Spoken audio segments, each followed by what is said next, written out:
Hi everybody, it's 1:38 and Ginger's already starting to show signs of pregnancy, though could be fake pregnancy, we'll find out later on. And sometimes hamsters can start showing signs as early as 3 hours, but can last close to 2 days. And on rare occasions, some hamsters don't show any signs whatsoever, and they tend to pretty much either pop them out, or you'll notice them get really, really fat about a day or so before birth, like you saw with Sarah, where she wasn't really acting too different, other than maybe drinking a little bit more and little bit more eating, but other than that it was very minor for attitude wise, because I could pick her up and all that kind of stuff, no problem. So some hamsters show more than others. Anyways, to let everybody know, I kind of am doing right now a trial and error thing, because I do not know the hamster backgrounds on any of my hamsters, because there are no hamster breeders that are anywhere near me in Minnesota. And so unfortunately the only place that I can get them is at the pet store, unless I really want to try and ship them, which I don't want to do that, because it's cruel to ship poor hamsters from who knows where, and you never know if they're actually being well taken care of during their trip. And so it's just a lot easier just to get them at a pet store or rescue them. And like I said, since I don't know the background of them, I don't know what genes they have, which ones they're carrying, and what diseases they could possibly carry in their genes, as well as if they carry the white belly or the gray lethal gene. So in order to make sure that my hamsters are safe for breeding, I have to do a test trial on them to see if I see anything wrong with the pups, or if they magically start disappearing. I'll have to keep an eye on them. Now so far I have had no problem with Sheila's line, where Sheila and Sean, their pups were perfectly healthy. They did not have any deaths, and pretty much how many she had was how many there were. So, which means none of them were born eyeless, none of them had the gray lethal gene, and none of them had diabetes or other problems that I am aware of at this time. And normally by now you would notice some health difficulties or sudden death of a hamster. And so now I'm going, since I ended up breeding Ginger, which is once again part of Sheila's line, though I do not know what her mother was. I mean, I know that she was a blonde, but I do not know her background. All I know is that I saw her in the pet store and they weren't selling her, and when I ended up getting Ginger and Geenia, she was already gone.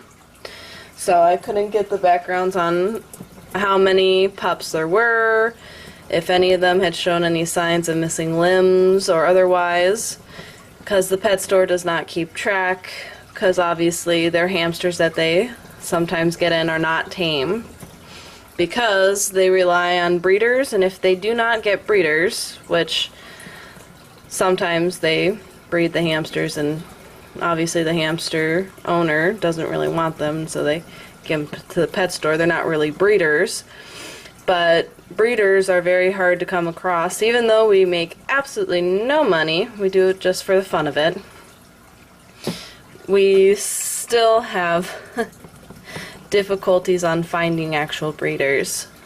So I think I'm actually even as little as 5 breeders, and I happen to be one of them. And of course, like I said, because of that, I have to do trial and error unless I want to ship hamsters, which, yeah, I don't want to do that. And so with trial and error, I have to see and monitor each and every pup that all my hamsters have to see what kind of genes they have, both color and health-wise, and make sure that they're healthy. If they are not healthy and they have problems, whether it's with diabetes, missing limbs, gray gene, white gene, so on and so forth, then I have to make a note of that in my hamster diary that I'm making, and I will know not to breed any of their pups at all. And when I give them to the pet store, I tell them that right off the bat, these are pet quality. Do not breed them because of health issues that they do carry. So we'll end up finding out with Ginger if she has the white belly gene, though from what I saw of her mother looked to be a double blonde, but once again, she could have just had the color and been half blonde, half something else. Just like Zack, how he's pure white, he carries the black gene. And of course, Sarah, as well as Sheila, also carry the black gene. Which is why I ended up getting Alexandra, who was more black. Because even though Sarah is more of a cinnamon hamster, her mother was cinnamon, but her father was also a dark golden. And I think that at least one of them had the black gene. I'm thinking it was more Sheila, just for the fact that the only one that I got from her looked identical to her but in a different color. Though once again, I could be wrong because I don't know the background of them. So since Zack is base color that's hidden is black, I am hoping that he's at least a good part black and one of his parents did not carry the white belly. We'll find out with Ginger if any of her pups are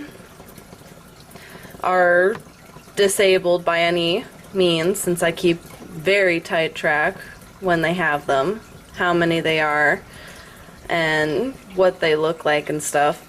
I end up keeping track, and if he does carry the white belly gene, it takes 2 parents to carry that gene. So if she is white belly and he is white belly, then we will find out, sadly, if the pups are eyeless or otherwise. And so that's going to be kind of interesting to find out. And at least I'll know which ones to breed in the future and which ones not to breed in the future. Like I said, I had no problems with Sarah and Zack.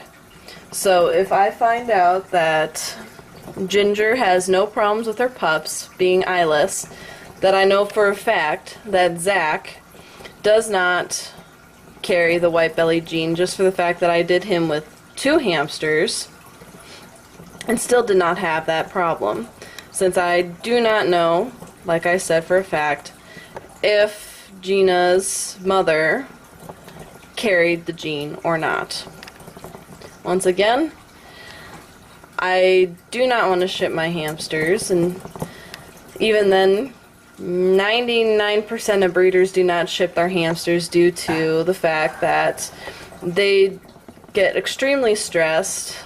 They can possibly die because of stress, from fear, even from getting really sick from being shipped. And so it's just better to try with trial and error and figure out which hamster has which thing. So we'll find out in the future if Geenia is pregnant and if both carry the gene. Because it takes two to carry the gene and cause a problem. Just because they have actual white bellies does not necessarily mean that they carry the gene. Because obviously Sean and Sheila both had white bellies. And I had no problems with any of their pups. White belly, once again, can be a hidden gene. And so it's mostly common in ones that are banded, spotted, anything that has a pattern, it's common in. So it's always best to breed a single color to a pattern, because you have a lot less chances on having both parents have the white belly gene. And so that's going to be the end of this video, and we'll see in the future how everything plays out. So toodles, everyone.